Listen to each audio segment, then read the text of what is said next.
Pemirsa yang sedang ramai terkait dengan rezim Bashar al-Assad yang telah berkuasa selama lebih dari 2 dekade kini berada di ambang kehancuran.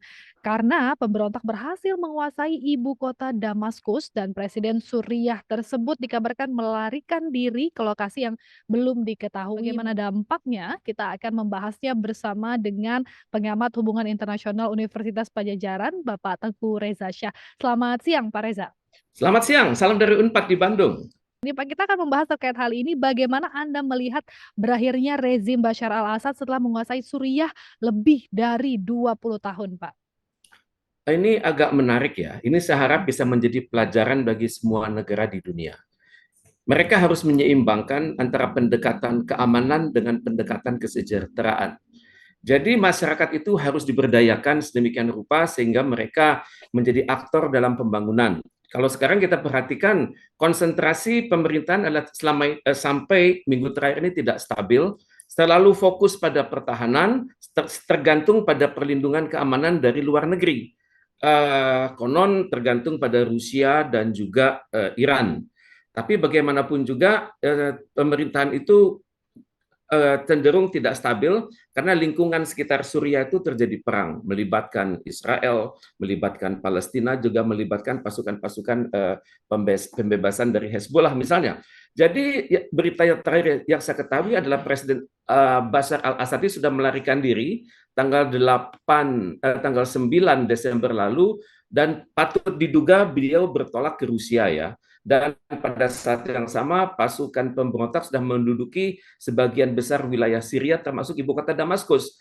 Jadi yang tertinggal sekarang adalah rakyat Suriah yang berjumlah 23.230.000 masyarakat yang tidak tahu akan berbuat apa karena karena pemerintah tidak mewariskan suatu sistem demokrasi yang baik.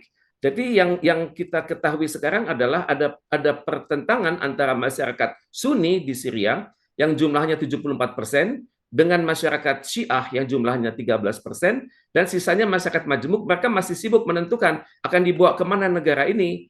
Tapi yang jelas menurut para pemberontak dalam hal ini ada dari Tahrir al-Sam yang dipimpin oleh Abu Muhammad al-Jolani. Dia mengatakan bahwa sekarang sudah dimulai suatu era baru di Syria. Jadi era baru ini yang menyulitkan kita begitu. Karena kita belum jelas apakah pemerintahan yang lama sudah jatuh atau pemerintahan yang baru sudah terbentuk, dan ini yang akan menjadi perang diplomatik di dalam dan luar negeri.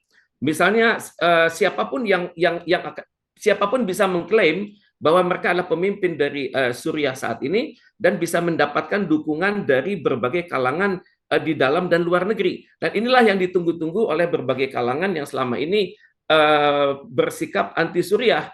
Misalnya kita perhatikan Amerika Serikat mengatakan akan membom wilayah-wilayah tertentu yang dikuasai oleh ISIL agar ISIL ini tidak mengeksploitasi keadaan yang sedang kacau di Syria saat ini. Kemudian kalau kita perhatikan statement dari Gedung Putih, mereka mengatakan terkejut kenapa kalangan pemerintah demikian mudahnya dijatuhkan oleh kalangan pemberontak. Jadi dunia menghadapi isu-isu yang serba simpang siur, dan dalam kondisi saat ini saya perhatikan akan terjadi gelombang pengungsian besar-besaran, dan gelombang pengungsian ini dari Suriah akan bercampur dengan gelombang pengungsian dari Palestina. Kemudian isu di Timur Tengah ini akan semakin semerawut, dan yang patut kita curigai sekarang adalah kalangan pemberontak ini akan berinduk kemana begitu? Akan berinduk ke Eropa, ke Amerika Serikat, atau ke Israel? Karena Syria ini berbatasan dengan Israel, di mana ada wilayah Syria yang sudah dikuasai oleh Israel selama lebih dari 40 tahun,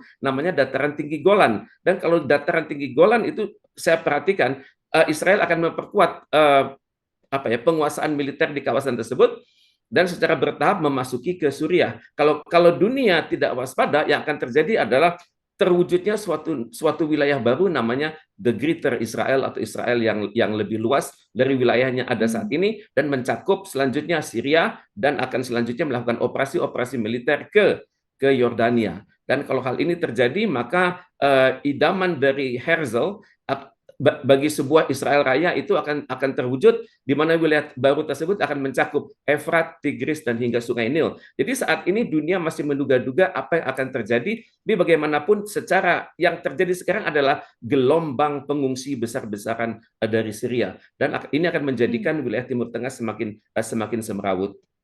Semakin semeraut gelombang pengungsi besar-besaran, tapi tadi menarik Anda juga membahas terkait Israel begitu ya, Pak. Nah, ini Betul. kan memang yang kita ketahui adalah tank Israel ini sudah masuk Suriah begitu, Pak. Kira-kira apa sih tujuannya dan apakah memang Israel ada tujuan untuk menguasai Suriah atau bagaimana?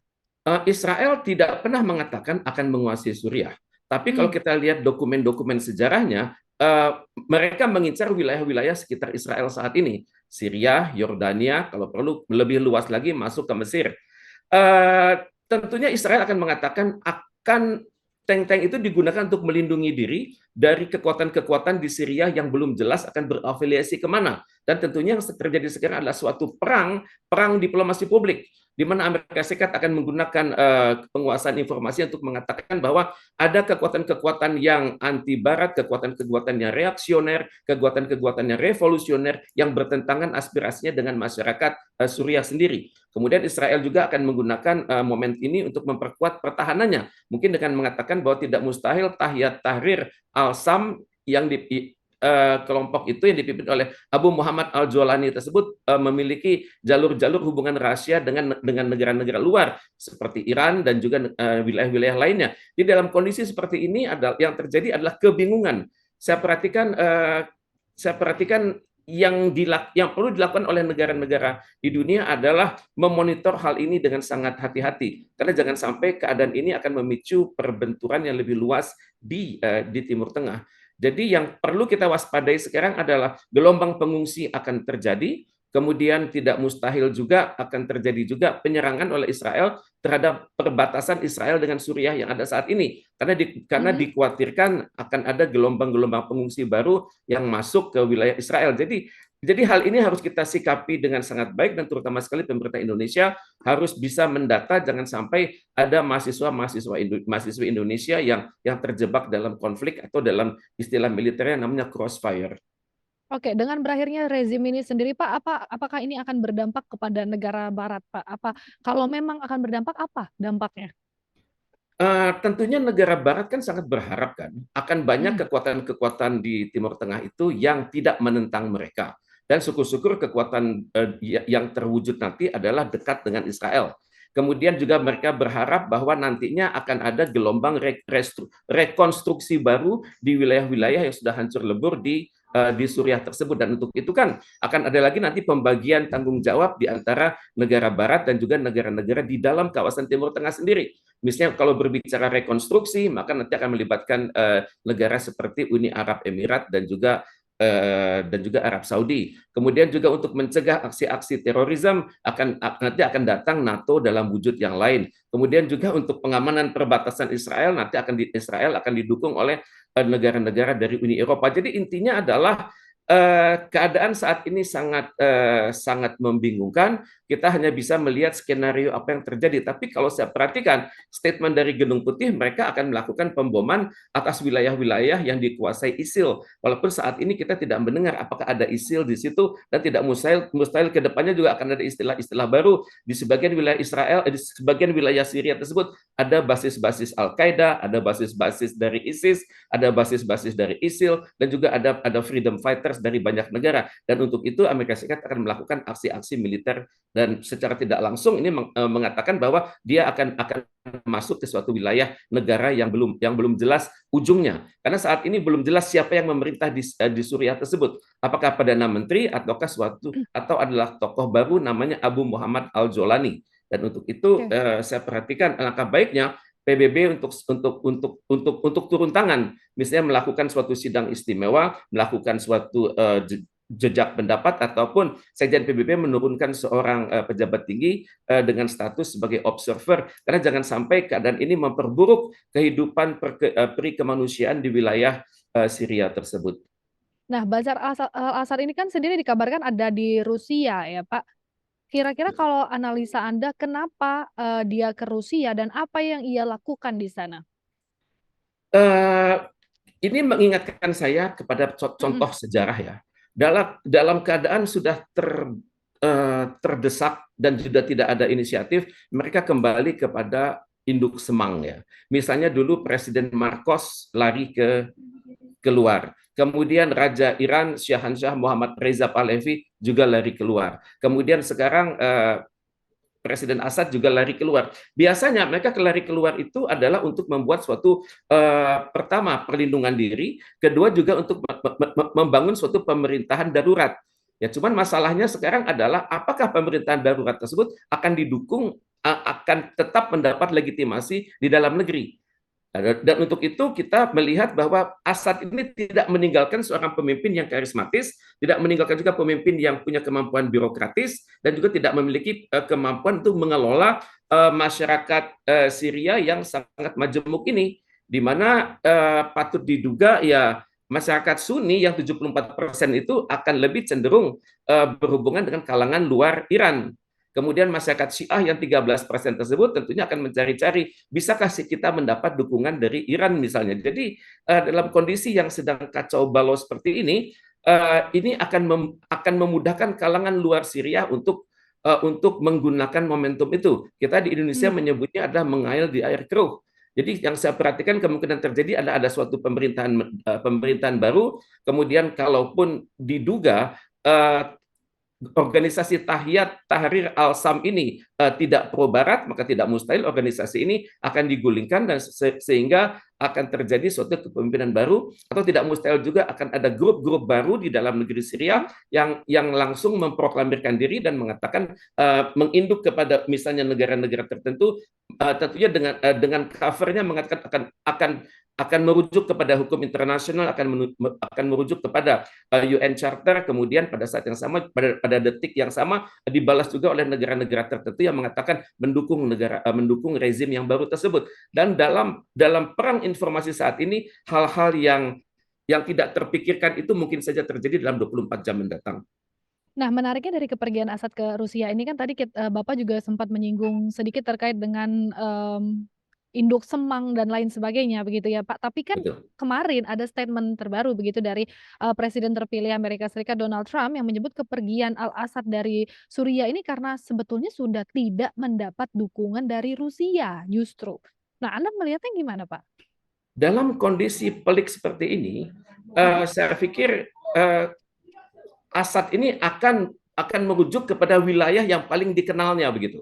Mmm. Karena kalau dia harus memilih, teorinya mengatakan the devil you know is better than the devil you do not know.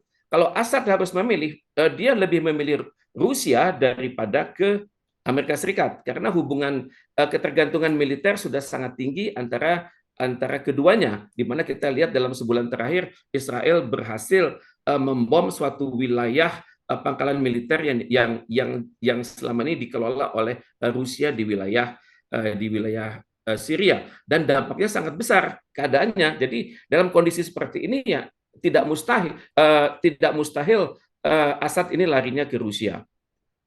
Oke, nah tapi kalau kita balik lagi sedikit saya ingin bertanya soal Israel ya Pak masih. Bagaimana Anda melihat, reaksi Israel sendiri terhadap perkembangan di Suriah saat ini? Seringkali Mhm.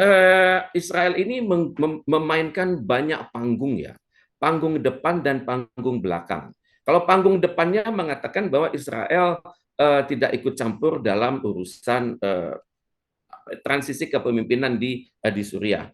Kemudian Israel juga akan mengatakan terserahlah masyarakat Suriah tersebut menentukan nasibnya sendiri. Tapi kalau di panggung belakang, maka biasanya Israel selalu berpikir akan yang namanya the Greater Israel tersebut, di mana sekaranglah momentum yang sangat tepat untuk menjadikan Suriah tersebut atau juga siapapun yang memimpin Syria tersebut untuk memperlakukan suatu pemerintahan, dan biasanya akan mengatakan akan bersahabat dengan negara-negara di sekitarnya, dan tidak mustahil juga pemimpin itu akan mengatakan akan membangun hubungan bilateral yang harmonis dengan wilayah-wilayah di sekitar Suriah tersebut, dan ini tidak mustahil akan membuat Israel untuk terpanggil untuk melakukan rekonstruksi bersama Amerika Serikat, bersama Uni Eropa atas kawasan Syria tersebut, karena 23 juta penduduk itu bukanlah jumlah yang sedikit, dan tentunya kalau tidak dikelola oleh hukum internasional akan terjadi gejolak yang tidak bisa kita bayangkan. Mungkin akan terjadi konflik horizontal, mungkin akan terjadi penguasaan atas apa ya, lumbung-lumbung persenjataan, mungkin akan terjadi juga pembunuhan atas pemimpin-pemimpin lokal yang dianggap tidak menginduk pada suatu pemerintahan setempat. Dan inilah hal-hal yang kita harus waspadai. Idealnya Sekjen PBB hendaknya turun tangan langsung mengumumkan suatu keadaan seperti apa yang benar-benar, misalnya mengatakan wilayah Suriah saat ini berada di bawah pemantauan PBB dan PBB akan menggelontorkan bantuan internasional lewat organ-organ PBB, misalnya World Health Organization, kemudian lewat bantuan-bantuan misalnya seperti UNICEF dan UNESCO, dan ini yang kita harapkan sekarang gitu. Kalau tidak, kalau PBB terlambat mengambil inisiatif, maka keadaan akan semakin memburuk. Tapi Pak Reza, dari semua kondisi ini siapa sih yang paling diuntungkan saat ini? Ini adalah pelajaran bagi semua Mhm. negara ya, untuk benar-benar memikirkan kesejahteraan masyarakat. Itu pertama. Dan kedua, jangan tergantung pada kekuatan luar. Karena kekuatan luar itu seringkali mengail di air keruh. Kemudian dalam kondisi seperti ini sangat diharapkan adanya pemimpin-pemimpin baru dari dalam negeri sendiri yang bisa menunjukkan independensi mereka. Tapi kalau kita lihat ya Pak, dengan kekosongan saat ini kan, dengan, perginya Assad ini sendiri, sejauh mana kemudian ini nih akan berdampak pada Suriahnya sendiri, baik jangka pendek maupun, jangka yang cukup lama, mengingat ini mereka kan sudah cukup lama dihantui oleh perang saudara dan krisis kemanusiaan di Betul. era otoriter Assad ini sendiri. Betul. Betul, tepat sekali. Sudah lebih dari 2 dekade ya, mereka Iya. dipimpin oleh suatu rezim yang kalau kita menggunakan standar dari PBB, itu tidak Mhm. menerapkan good governance, tidak menerapkan prinsip-prinsip misalnya kesetaraan antar masyarakatnya, kemudian juga tidak memiliki sasaran pembangunan yang jelas. Dan untuk itu ya kita sangat berharap saat ini ya elit yang dikenal di dunia itu hanyalah ya Abu Muhammad Al-Jolani, dan dia ini berhubungan baik dengan faksi-faksi di luar Syria, terutama sekali dengan Turki. Dan akan menarik kita melihat apakah Turki akan menggunakan momentum ini untuk bekerja sama dengan rezim yang baru terbentuk. Karena kalau sampai Turki terlambat, maka Amerika Serikat akan turun, Israel pun akan turun, dan tidak mustahil dalam waktu singkat ini akan terlahir faksi-faksi baru di wilayah Suriah. Misal faksi di wilayah utara, wilayah selatan, di wilayah barat, wilayah timur, dan mereka ini kalau sudah faksi ini terbentuk, biasanya mereka akan dengan mudahnya mendapatkan dukungan militer, dukungan politik dari wilayah yang terdekat mereka. Dan untuk itu ya kalau kita tidak hati-hati, kalau misalnya dunia tidak kritis, maka yang akan terjadi adalah konflik berkelanjutan. Kita lihat misalnya pengalaman di Afghanistan, kita melihat pengalaman di Irak. Maka jatuhnya suatu rezim yang diktator itu belum tentu digantikan oleh suatu rezim demokratis yang kualitas pemerintahnya lebih baik daripada rezim yang sebelumnya tersebut. Kita lihat misalnya kalangan internasional selalu mengharapkan lahirnya suatu pemerintahan yang moderat, yang pro mereka. Tapi kenyataannya pemerintahan yang mereka dukung tersebut belum tentu sanggup mengendalikan aspirasi masyarakatnya.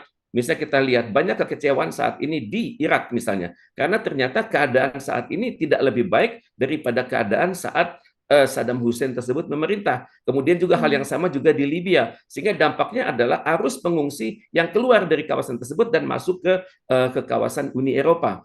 Jadi dalam hal ini saya sangat berharap ya PBB benar-benar melakukan pemantauan atas situasi yang terjadi. Jangan sampai banyak negara menggunakan momentum ini untuk mengail di air keruh. Artinya langkah apa sih Pak kemudian yang harus diambil setelahnya dan juga apakah memang memungkinkan adanya potensi terbentuknya konflik baru di sana?